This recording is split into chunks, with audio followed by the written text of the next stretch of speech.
नाज़रीन आदाब, मैं शर यासिर आपका खैर मकदम करता हूँ सियासत टीवी के special programme review of newspaper में। सियासत टीवी आपके लेकर आया अखबार से रिलेटेड एक ऐसा प्रोग्राम जिसमें हम आपको आज के अखबार, आज की टीवी और आज की सोशल मीडिया की जो फैक्ट न्यूज़ हैं उनके बारे में बताएंगे। आज के इस खास प्रोग्राम में हमारे पास कुछ खास टॉपिक्स हैं जिन पर हम डिस्कशन करें। सबसे पहले अगर हम बात करें तो है कि कल होगी वोटिंग, किसके पास है नंबर और कौन किसे दे रहा है समर्थन। उपराष्ट्रपति चुनाव हुआ दिलचस्प। वहीं जो आज की दूसरी खबर हुई है कि दिल्ली सीएम रेखा गुप्ता की एक फ़ोटो से बवाल, आप क्यों कह रही है दिल्ली में फुलेरा पंचायत जैसी सरकार। वहीं आज की जो तीसरी खबर है वो भी इम्पॉर्टेंट है कि यूपी में छात्रों को नौकरियां नहीं लाठी मिलती। बंगाल शिक्षक परीक्षा में बाहरी लोगों के बैठने पर बीजेपी पर बरसी टीएमसी। इन सारे टॉपिक्स पे बात करने के लिए हमारे साथ मौजूद है हमारे साथी शाहिद उमर। शाहिद आपका खैर मकदम जी है। शुक्रिया। शायद सबसे पहले खबर ये है कि देश में उपराष्ट्रपति पद के लिए 9 सितंबर यानी कल वोटिंग कराई जाएगी। इससे पहले सत्तारूढ़ एनडीए और इंडिया ब्लॉक अपने अपने उम्मीदवारों के लिए समर्थन जुटाने के लिए हर संभव कोशिश में जुटे हुए हैं। दिलचस्प हुए इस चुनाव में दोनों ही गठबंधन अपनी अपनी जीत को लेकर आश्वस्त हैं, लेकिन राय इतनी आसान नहीं। लेकिन अगर देखा जाए कि एनडीए के पास जो सीटिंग क्षमता है उसके हिसाब से एनडीए के जो उम्मीदवार हैं सीपी राधाकृष्णन वो बिल्कुल जीते हुए नजर आए। लेकिन जो अपोजिशन पार्टी इंडिया गठबंधन है उसने इस बार एक अलग खेल खेला। उन्होंने तेलंगाना के जो जस्टिस हैं उनको इस पद के लिए नॉमिनेट किया था, पी सुदर्शन रेड्डी। अब देखना यह अहम होगा कि जिस तरह से हम बात कर रहे थे पहले भी कि बीजेपी के जो लीडर्स हैं, खासकर जो तेलुगु राज्यों के लीडर्स हैं, आंध्र प्रदेश हो या तेलंगाना हो, क्या वो बी सुदर्शन रेड्डी को वोट करेंगे या फिर एनडीए के अलायंस में जो पार्टियां हैं क्या उनके एमपी बी सुदर्शन रेड्डी को वोट करेंगे। क्योंकि सबसे अहम ये है कि इस बार जिस तरह से बीजेपी ने एक कार्ड खेला था सीपी राधाकृष्णन को इसके लिए उपराष्ट्रपति पद के लिए नॉमिनेट किया था, उसी तरह फिर इंडिया गठबंधन ने भी बी सुदर्शन रेड्डी को नॉमिनेट किया जो कि पूर्व सीजीआई पूर्व जज थे, जस्टिस थे। और उसके बाद फिर उनके जो बयान सामने आए उससे भी ये सामने, कल भी उन्होंने एक बयान दिया, एक वीडियो सामने जिसमें उन्होंने कहा कि ये लड़ाई कोई वैसे उस तरह की लड़ाई नहीं है, ये लड़ाई देश के हित में है कि देश में किस तरह के लोग जो है उच्च जो वो है पद हैं उस पर बैठे हैं। क्योंकि अभी हमने देखा जिस तरह से हमारे पिछले उपराष्ट्रपति जो थे अचानक उनकी तबीयत ख़राब हो जाती है, वो अचानक इस्तीफ़ा दे देते हैं, उसके बाद वो नज़र पे नहीं आते हैं। फिर ये भी कहा जा रहा है कई एमपीज़ की तरफ से, जो सीनियर एमपीज़ हैं उनकी तरफ से, कि जो अपोजिशन एमपीज़ हैं उनकी तरफ से, कि हमने उनके फैमिली से भी संपर्क करने की कोशिश की लेकिन कोई भी रिस्पांस नहीं मिला। तो अब ये भी अहम चीज़ हो गई है कि अगर बीजेपी ऐसे लीडर को लेके आती है, क्योंकि अगर हम सीपी राधाकृष्णन की बात करें तो उनका ताल्लुक आरएसएस से रहा है। और अभी ये भी देखा जा रहा था कि हाल ही में हमारे देश के प्रधानमंत्री आरएसएस के मुख्यालय गए थे। उसके बाद फिर मोहन भागवत जो आरएसएस प्रमुख हैं उनका एक बयान सामने आया था कि 75 के बाद में आपको कुर्सी छोड़ देनी चाहिए। दैन फिर एक और बयान सामने आता है कि हमने जो है, मतलब मैं इस चीज़ का कायल नहीं हूँ क्योंकि वो ख़ुद भी 75 के होने वाले हैं। तो अब ये सारी चीज़ें चल रही हैं, इसी बीच सीपी राधाकृष्णन का नाम सामने आता है और राधाकृष्णन को वाइस प्रेसिडेंट के लिए जो क्या बोल सत्ता पक्ष एनडीए गठबंधन वो उनका नाम आगे करता और नॉमिनेशन होता है। उनके नॉमिनेशन पे भी हमने देखा कि हर जगह के मुख्यमंत्री और उप मुख्यमंत्री और जितने भी बीजेपी अध्यक्ष हैं सबको बुलाया गया था। एक देखा जाए तो एक कहीं ना कहीं अपना वो करना था कि प्रदर्शन हमारे साथ कितने लोग हैं। लेकिन वहीं अगर इंडिया ब्लॉक की बात की जाए तो इंडिया ब्लॉक ने बहुत ही सोच समझ के एक ऐसा कैंडिडेट चुना है जो कि संवैधानिक चीज़ों को समझता है। कल उनका जो बयान सामने आया तो उससे भी यही चीज़ें सामने आ। और अभी तक हमने ये भी देखा जितने भी उन्होंने बयान दिए हैं, चाहे वो उत्तर प्रदेश गए हों या फिर तेलंगाना आए हों, कल हमने देखा कि एमआईएम चीफ असदुद्दीन ओवैसी ने भी ये बोला है कि मेरा समर्थन जो है बी सुदर्शन रेड्डी को है, मेरी उनसे बात भी हुई है। तो अब ये भी अहम हो गया है कि इस चुनाव में कितनी क्रॉस वोटिंग की गुंजाइश है। शायद अगर इसमें क्रॉस वोटिंग होती है तो आपको क्या लगता है कि तेलुगु राज्य के जो लोग हैं वो क्रॉस वोटिंग करेंगे या फिर कुछ ऐसे लोग बीजेपी में हैं जो अभी हमने देखा कि जो कॉन्स्टिट्यूशन क्लब का चुनाव हुआ था उसमें रूडी जीत गए थे और रूडी का जीतने के बाद जो बयान सामने आ रहे हैं, अभी भी 2 दिन पहले उन्होंने एक पॉडकास्ट में बहुत कुछ बोला है। तो क्या इससे ये भी हो सकता है कि कुछ बीजेपी के अपने जो एमपीज़ हैं जो कहीं ना कहीं शाह के ग्रुप वाले नहीं हैं, मोदी शाह के ग्रुप वाले नहीं, क्या वो भी अगेंस्ट में वोट कर सकते हैं? देखिए, अगर हम पूरे इस चुनाव की बात करें तो अगर क्रॉस वोटिंग नहीं होती है तो इसमें एनडीए का जीत तय मानी जा रही है। वो तो तय, उनके लेकिन पास अगर नंबर है। क्रॉस वोटिंग होती है तो कुछ हद तक एनडीए की जो हम इनके जो सांसद हैं उनकी बात करें, उसमें अगर गड़बड़ी होती है तो कुछ हद तक शायद उपराष्ट्रपति में जो इनके दावेदारी है वो तय ना हो पाए। लेकिन हम आपको बता दें कि इससे ठीक पहले बीजेपी ने 2 दिन पहले एक वर्कशॉप रखा और उसमें बाकायदा जो उसके सांसद हैं या और भी जो लोग हैं उनको शामिल किया गया और उसमें बाकायदा बताया गया कि आप कैसे इसमें वोटिंग कर सकते हैं। मतलब बताना कम, लेकिन एक तरफ से ये पूरी मजबूती दिखाना था कि हमारे जो सांसद है वो पूरे एकजुट हो, 9 तारीख को शामिल हो। क्योंकि आमतौर पर कई बार देखा गया है कि कुछ ऐसे सांसद या कुछ ऐसे प्रतिनिधि होते हैं जो कोई एक स्वास्थ्य का हवाला देकर उस दिन शामिल नहीं होते, यानी साफ तौर पर उनका नोटा का मकसद होता है। लेकिन हम बात करें तो इंडिया के साथ साथ इंडिया अलायंस भी 9 तारीख को, क्योंकि कल इसकी वोटिंग होनी है, लेकिन ठीक एक दिन पहले 8 तारीख को यानी आज इंडिया गठबंधन के भी जितने सांसद हैं और जितने प्रतिनिधि हैं जो वोटिंग कर सकते हैं उनको बुलाया गया है। एक मीटिंग हो रही है और उसमें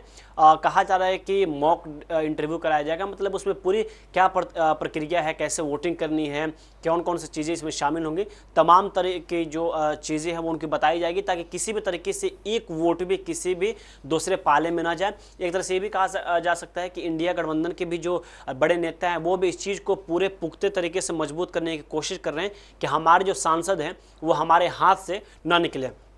इसमें अगर हम दोनों उम्मीदवारों की बात करें तो दोनों साउथ का रखा गया, क्योंकि पहले देखा गया कि बीजेपी की तरफ से यानी एनडीए ने साउथ कार्ड खेला, उसके बाद बिल्कुल बगैर किसी वक्त गवाए हुए इंडिया गठबंधन की तरफ से भी साउथ से उम्मीदवार उतारा गया। लेकिन इसमें खास बात यह है कि जो दोनों उम्मीदवार हैं इन दोनों की विचारधारा बिल्कुल अलग है। एक उम्मीदवार ऐसे हैं जो कि बिल्कुल संवैधानिक पद से आए हुए हैं और उनकी सोच संवैधानिक है, लेकिन वही एक ऐसी उम्मीदवार हैं जिनकी सोच आरएसएस से विचारधारा से मानी जा रही है, बीजेपी से मानी जा रही है। ऐसा हमने खुद विपक्ष कहा है या आम जो पब्लिक है उनमें ये चर्चाओं का बाजार गर्म है। उनका ताल्लुक भी वही रहा है, क्योंकि अभी वो महाराष्ट्र के राज्यपाल भी रहे हैं और अभी कहा यह भी जा रहा है कि कुछ हद तक आरएसएस की तरफ से भी इनका नाम दिया, क्योंकि आमतौर पर हम बीजेपी में बड़े बड़े मंत्री की बात करें, किसी भी बड़े पोस्ट की बात करें तो वहां पे आरएसएस जिनको मनोहित करती है वही आगे जाता है। अभी आपने भी जिक्र किया कि प्रधानमंत्री मोदी खुद कुछ दिन पहले आरएसएस के जो मुख्यालय है महाराष्ट्र के नागपुर में वहां गए हुए थे। तो इसमें कोई शक नहीं है कि आरएसएस का इसमें हाथ है, क्योंकि ये भी पुराने कार्यकर्ता रहे हैं, आरएसएस से शुरू से जुड़े हुए हैं। लेकिन सबसे अहम सवाल ये हो रहा है कि खुद आंध्र प्रदेश से पूर्व जज जो इंडिया अलायंस से उम्मीदवार हैं सुदर्शन रेड्डी हैं, वो आंध्र प्रदेश से ताल्लुक रखते हैं। तमिलनाडु से अगर हम बात करें तो ये जो सीपी राधाकृष्ण हैं वो ताल्लुक रखते हैं। लेकिन अब सवाल ये है कि आखिरकार नायडू किसका समर्थन करेंगे, क्योंकि स्टार्टिंग में तो ये खबर सामने आ रही थी कि जो साउथ का है हम उसका समर्थन करेंगे, लेकिन अब नायडू किसका समर्थन करेंगे। अगर हम स्टालिन की बात करें तो स्टालिन ऐसा साफ तौर पर लग रहा है कि वो, क्योंकि देखा गया बिहार में वो राहुल गांधी के साथ शामिल हुए थे तो वो इंडिया गठबंधन को शामिल करेंगे। इसी बीच अगर हम इंडिया अलायंस की बात करें तो असदुद्दीन अवैसी ने भी कल खुद ट्वीट करते हुए इसकी जानकारी दी कि हम सुदर्शन रेड्डी को समर्थन करेंगे। हमारी बात खुद उनसे हुई है, असदुद्दीन अवैसी ने भी कहा है और उन्होंने ये भी कहा कि हमें समर्थन देने के लिए हमें कॉल आया था। तो एक तरफ से ये पूरी तरह से साफ हो चुका है कि इंडिया अलायंस की तरफ से हम चाहे सीपीआईएम की बात करें, कांग्रेस की बात करें, जदयू माफ़ कीजिएगा आरजेडी की बात करें, जेएमएम की बात करें या और भी जो तमाम दल हैं वो पूरी तौर पर सुदर्शन रेड्डी का समर्थन कर रहे हैं। लेकिन महाराष्ट्र की अगर हम बात करें, क्योंकि महाराष्ट्र से राज्यपाल रह चुके हैं जो अभी बीजेपी के उम्मीदवार हैं, तो वहां पे अभी तक तो यूबीटी की तरफ से इंडिया अलायंस को समर्थन दिया जा रहा है। लेकिन अब वोटिंग होने के बाद ये पता चलेगा कि क्या सच में जितने इंडिया के सांसद थे टोटल वोट सुदर्शन रेड्डी को मिला या उसमें भी कुछ खिसता हुआ नजर आ रहा है। अगर खिसकता है तो किनके वोट खिस सकते हैं, या क्या फिर जो रणनीति, अगर हम राजनीति की बात करें उसकी रणनीति में सुदर्शन रेड्डी की तरफ न जाकर कुछ जो सांसद हैं महाराष्ट्र के वो जो बीजेपी की तरफ से यानी इंडिया के उम्मीदवार राधाकृष्ण उनके तरफ जाते हैं। इसी बीच अगर हम कुछ आंकड़ों की बात करें, क्योंकि साफ तौर पर अगर हम आंकड़े की बात करें तो इसमें एनडीए के पक्ष मजबूत है, क्योंकि उसके लोकसभा सांसद की बात करें या राज्यसभा सांसद की बात करें उसमें उनकी संख्या ज़्यादा है। अगर क्रॉस वोटिंग की जरूरत पड़ती है तो उसमें कुछ आंकड़े आगे पीछे हो सकते हैं, लेकिन कहा जा रहा है कि बीजेपी अमूमन तौर पे ऐसा होने नहीं देगी, क्योंकि वोटिंग से ठीक पहले वो छोटा एक निकाही चुनाव क्यों ना हो उसमें अपनी पूरी मजबूती के साथ वो दमखम दिखाती है। तो वो इतनी बड़ी इलेक्शन में इतने बड़े उम्मीदवार में वो कोई भी अपनी गलती नहीं दोहराना चाहेगी। अगर हम इसके कुछ आंकड़ों की बात करें तो लोकसभा में एनडीए के कुल सांसदों की जो संख्या है वो 293 है। इसी के साथ अगर राज्यसभा में बात करें तो उसमें 130 एनडीए की संख्या है। इसके अलावा 12 जो मनोनीत जो एक्स्ट्रा होते हैं जो ऊपर से इनको दिया जाता है पोस्ट वो है, इसमें 12 की संख्या इनकी। इसी तरह से अगर इंडिया के पास हम कुल सांसदों की बात करें तो टोटल मिलाकर लोकसभा और राज्यसभा और जो एक्स्ट्रा हैं वो मिलाकर 35 सांसद हो जाते हैं। चुनाव की अगर हम बात करें तो इसमें टोटल जो है 782 सांसद भाग लेंगे। इंडिया और एनडीए दोनों पक्ष की तरफ से 782 सांसद होंगे। अब अगर हम बहुमत के आंकड़ों की बात करें तो इसमें 392 बहुमत का आंकड़ा होता है, जो कि खुद बीजेपी यानी इंडिया के पास 435 आंकड़ा है, तो ज़्यादा है। तो इसमें साफ तौर पर अगर क्रॉस वोटिंग नहीं होती है तो इसमें सीपी राधाकृष्ण को पूरी तरह से उम्मीद है कि वो सांसद के तौर, माफ कीजिएगा, उपराष्ट्रपति के तौर पे शपथ शायद ले सकते हैं। लेकिन अगर क्रॉस वोटिंग की जरूरत पड़ती है तो इसमें मामला गड़बड़ हो सकता है। अब अगर हम आंध्र प्रदेश की बात करें तो अगर, क्योंकि कहा जा रहा है कि सुदर्शन रेड्डी को अगर आंध्र प्रदेश के सीएम चंद्रबाबू नायडू समर्थन देते हैं तो शायद कुछ मामला बन सकता है। वही वाईएसआर कांग्रेस की बात हो रही है तो उन्होंने भी शायद ये कहा, जो अभी तक हमारे पास खबर सामने आ रही है, कि वो बीजेपी की तरफ से जो सीपी राधाकृष्ण है उनको वो समर्थन दे रहे हैं। अगर हम उनके सांसदों की बात करें तो राज्यसभा में भी उनकी अच्छी खासी संख्या बताई जा रही है, लोकसभा में भी उनके सांसद जो है वो अच्छे खासे हैं। तो इन सब जो छोटे छोटे अगर दल हैं, क्षेत्रीय दल है, अगर ये शायद किसी हद तक इंडिया की तरफ जाते हैं तो इसमें एक चांस हो सकता है कि कुछ मामला या कुछ अंक है वो गड़बड़ हो। अगर हम बिहार की बात करें तो नीतीश कुमार, अगर उनसे लालू प्रसाद यादव की अच्छी बन रही हो या अगर अंदरूनी चीज़ें चल रही हो तो इस तरह की जो 1 से 2 पार्टियां हैं अगर ये अपनी भूमिका अच्छे से निभा दे तो शायद हो सकता है कि कुछ मामला गड़बड़ हो। लेकिन साफ तौर पर यह देखा जा रहा है कि अभी जिस तरह से हमने बताया कि इसमें टोटल 392 ही चाहिए वोटिंग, लेकिन बीजेपी के पास खुद 445 सांसद यानी पूरे इंडिया के पास, तो इसमें साफ तौर पर यह कहा जा सकता है कि इसमें कोई शक नहीं है कि सीपी राधाकृष्ण उपराष्ट्रपति होंगे। लेकिन क्रॉस वोटिंग होती है तब शायद कुछ मामला गड़बड़ हो सकता है। बिल्कुल सही। लेकिन जिस तरह आपने बोला है कि अगर लालू यादव की और नीतीश कुमार की बातचीत होती है, इंटरनल चीज़ें सही हैं, आपको ये लग रहा है कि नीतीश कुमार के कहने पे उनके एमपीज उनको वोट कर देंगे? क्योंकि इस वक्त अगर जेडीयू की बात की जाए तो जेडीयू में सिर्फ एक ही लीडर ऐसे हैं जो हर जगह छाए रहते हैं, उनका नाम है ललन सिंह। और ललन सिंह की जो मानसिकता है, ललन सिंह का जो खिंचाव है वो पूरा बीजेपी की तरफ से, और ये भी कहा जा रहा है कि वो बीजेपी में मतलब अनऑफिशियली शामिल हो भी गए हैं और अपने साथ ही बहुत सारे लोगों को भी शामिल कर भी लिया। लेकिन सबसे अहम बात अगर ये कि कल जो वोटिंग होगी उसको लेकर के तैयारियां पूरी कर दी गई हैं हर तरफ से, और जिसको लेकर के इंडिया ब्लॉक काफ़ी ज़्यादा मैराथन मीटिंग हो रही हैं।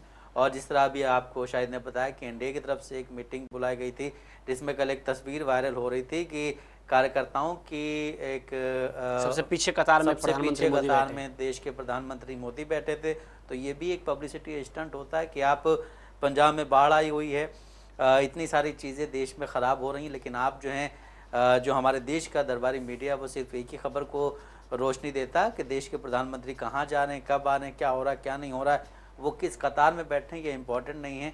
इम्पॉर्टेंट ये है कि पंजाब में आपने क्या किया है। पंजाब में हमने देखा कि एक जगह पे हमारे देश के गृह मंत्री गए थे, एक वीडियो वायरल हो रहा है कि वो गए थे, उसके दौरान जब वहाँ पे लोग कम थे तो उन्होंने किसी को बोला कि भाई 4-5 लोग लेकर के आओ यहाँ पे, तो उनको भीड़ चाहिए और ताकि आपके कैमरे में चीज़ें आ सकें। अभी हम बात करेंगे दिल्ली की सीएम रेखा गुप्ता के बारे में, तो सबसे पहले बता दूं कि रेखा गुप्ता अभी कुछ दिनों पहले एक जगह सफाई अभियान चल रहा था जहां पे उनकी जो टीम थी उसमें कैमरा पर्सन तकरीबन 10 से 15 थे, टोटल 24 लोगों की टीम थी वो।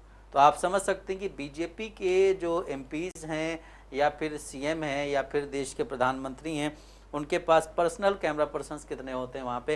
हालांकि अगर आप कहीं जाएंगे तो आपको मीडिया तो हर जगह नज़र आ जाएगा और मीडिया आपसे वही सवाल पूछेगा जो आपके लिए भी अच्छा होगा और उनके लिए भी अच्छा होगा। लेकिन फिर भी अगर आप इतने कैमराज लेकर के जाते हैं, हालांकि ये सारा पैसा किसका है? अभी अगर यही चीज़ अरविंद केजरीवाल कर रहे होते, यही चीज़ अगर वहाँ पे कांग्रेस की क्या बोल सरकार होती, उनका मुख्यमंत्री कर रहा होता, तो ये बीजेपी क्या बात करती इसमें। और वहीं अगर चलते हैं दिल्ली के मुख्यमंत्री की तरफ, तो दिल्ली की मुख्यमंत्री रेखा गुप्ता ने रविवार को जनसेवा सदन में शालीमार बाग विधानसभा में चल रहे विकास कार्यों की समीक्षा बैठक की।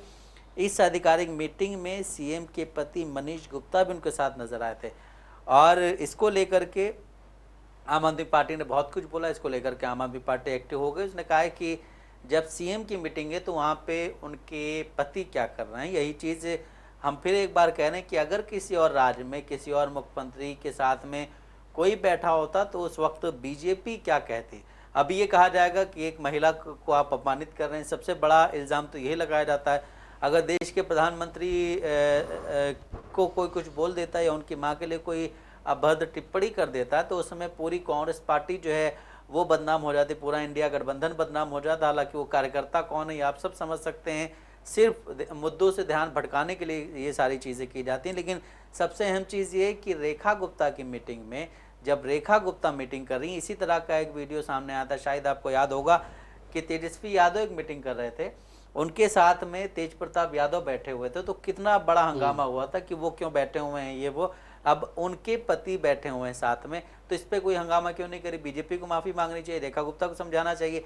ये रेखा गुप्ता वहीं जिनके अगर आप ट्वीट निकाल के देख लें अब तक, जब तक मुख्यमंत्री नहीं बनी थे, तो आपको समझ में आ जाएगा इनकी मानसिकता क्या है।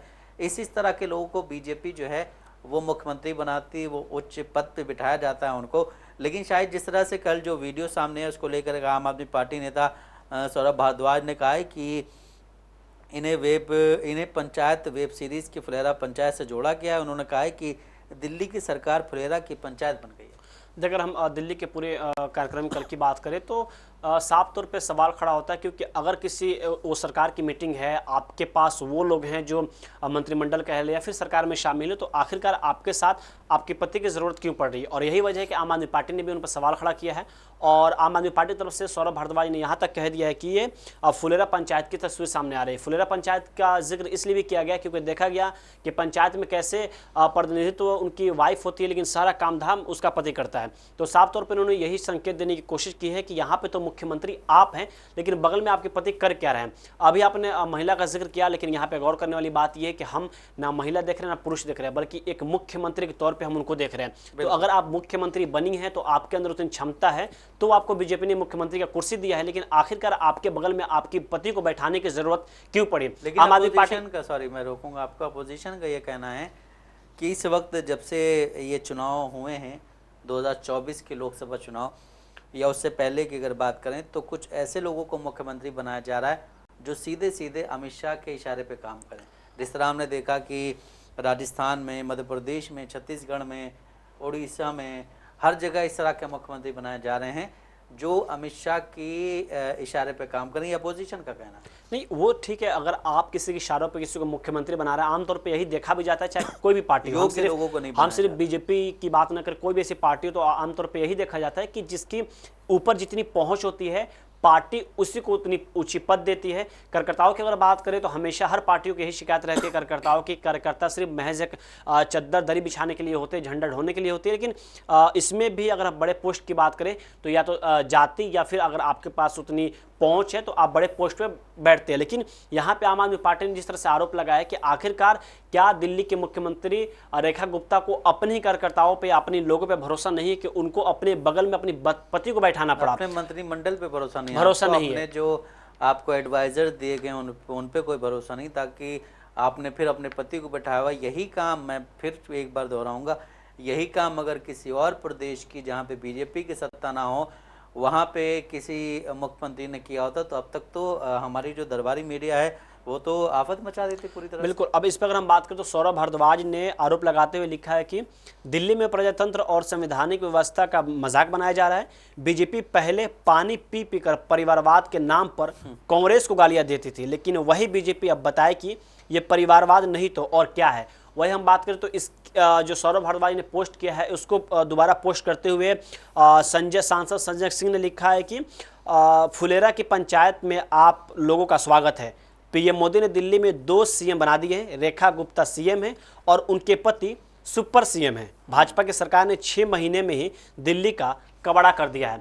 और दिल्ली के अगर हम कबाड़े की बात करें तो हमने देखा कि अभी कुछ दिन पहले ही दिल्ली में बारिश आने के बाद से कैसे मानो सड़कों पे सड़क नहीं, वहाँ पे कोई झील बह रही हो, वहाँ पे नाव चलाने की नौबत आ गई थी। लेकिन वही अब दिल्ली के मुख्यमंत्री रेखा गुप्ता अपनी बैठक में अपने बगल में अपने पति को बैठाती है, तो सवाल खड़ा होता है कि आखिरकार जो एक वक्त जो विपक्ष बार बार आरोप लगाती थी कि सीएम रेखा गुप्ता बीजेपी के इशारों पर नाच रही है, तो क्या अब सीएम रेखा गुप्ता बीजेपी के साथ साथ अपने पति के इशारों पर भी नाच रही हैं? बिल्कुल सही, जिस तरह आपने बोला है कि सबसे अहम चीज़ ये होती है कि अगर आपको कोई पद दिया गया है तो आपकी उस पद की गरिमा होती है, चाहे वो देश के प्रधानमंत्री का पद हो, चाहे वो देश के किसी भी राज्य के मुख्यमंत्री का पद हो।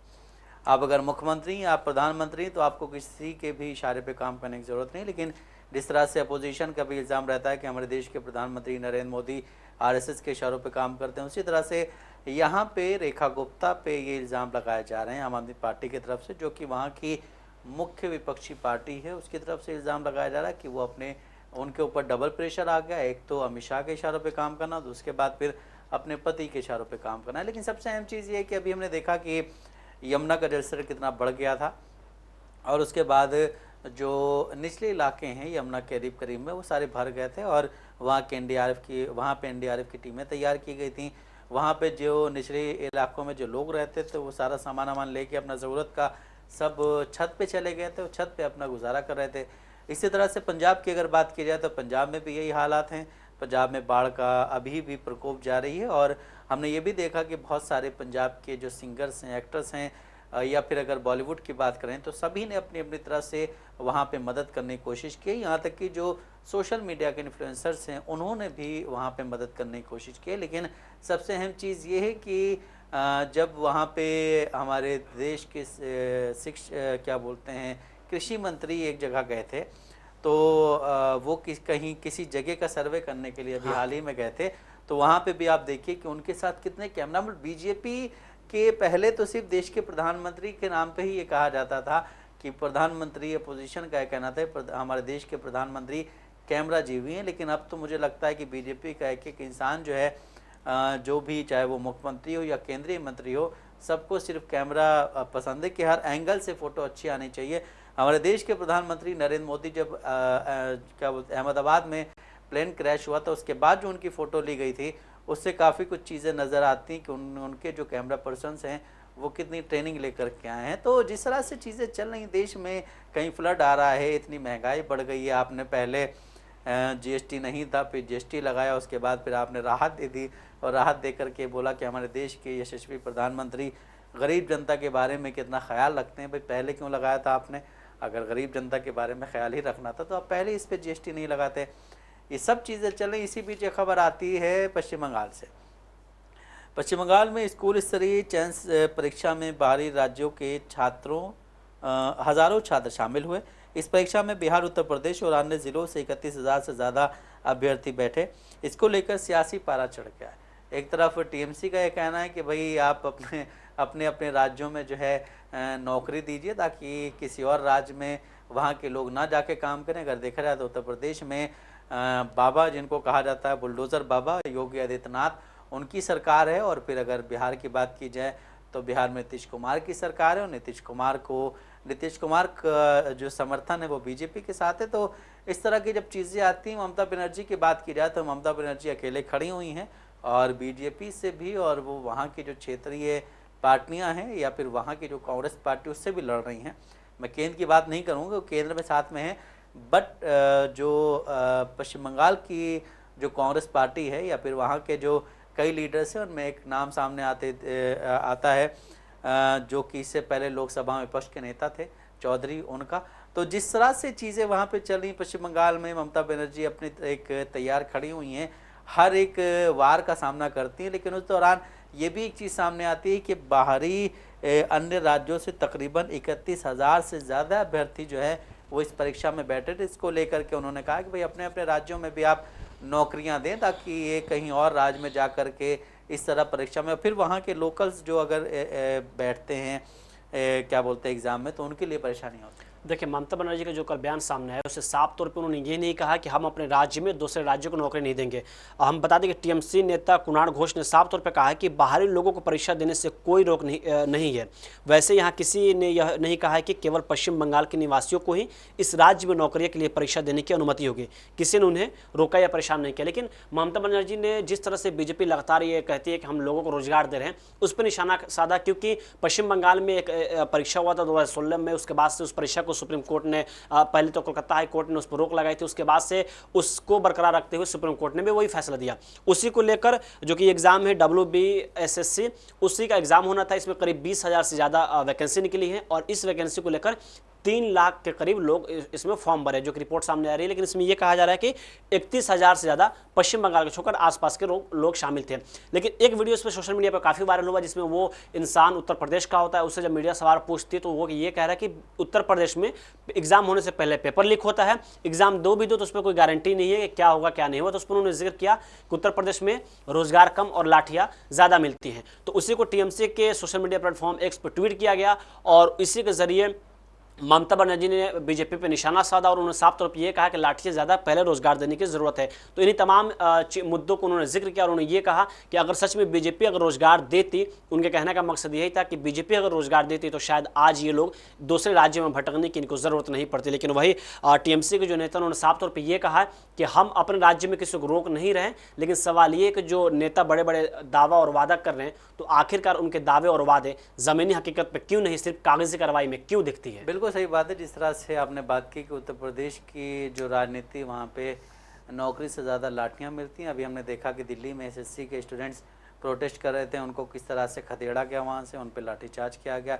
इसी तरह बिहार में भी हम देखते हैं, उत्तर प्रदेश में भी देखते हैं। लेकिन कहीं पे भी आप देखिए जो मोदी जी के भक्त हैं या फिर जो दरबारी मीडिया है वो इन सब चीज़ों पे चर्चा करने से बचती है। लेकिन एक चीज़ ये सामने आई थी, एक न्यूज़ पोर्टर है जिसमें उनके कैमरा पर्सन को रोका गया तो उन्होंने इस पे काफ़ी ज़्यादा बयान दिए थे। लेकिन उसके अलावा आप देखिए इतनी देश में चीज़ें चल रही हैं, शिक्षा के आधार पे सबसे पहले चीज़ें कमज़ोर की जा रही, वो एजुकेशन है, उसको हर तरह से कमज़ोर किया जा रहा है ताकि अगर आप पढ़ेंगे तो आप सवाल करेंगे और आप नहीं पढ़ेंगे तो आप वही 5 किलो राशन पे अपना जीवन यापन करते रहेंगे। तो नाज़रीन, जैसा कि आपने देखा, हमने आपको न्यूज़पेपर्स के जरिए अहम खबरों से रूबरू कराया। ऐसी ज़रूरी खबरों से रूबरू होने के लिए हमारे साथ इस प्रोग्राम से जुड़े रहें और अगर आपकी इस प्रोग्राम से रिलेटेड कोई भी राय है तो हमें कमेंट बॉक्स में ज़रूर लिखें। इसी के साथ हमारा प्रोग्राम ये ख़त्म होता है।